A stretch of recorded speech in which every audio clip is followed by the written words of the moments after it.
Paano mo maibabalik ang isang bagay na ikaw mismang sumira? Tiwala na napakahirap makuha, pero mabilis mawala. At mahirap ibalik ang tiwala pag ang taong mahal mo ang siyang sumira, na kahit humiig ka pa ng tawad sa pagkakamali mo, maaaring huli na ang lahat ng pagsisisi mo. Mahirap ibalik ang tiwala pag ito'y nasira, na minsan kahit pinatawad ka pa, hindi ka na pagkakatiwalaan pa.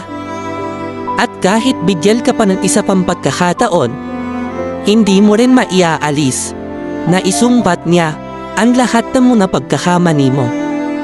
Hindi ka pwedeng magreklamo dahil yun ang consequence sa pagkakamali mo. Kaya kailangan mong paghirapan para makuha mo ulit ang tiwala na sinira mo.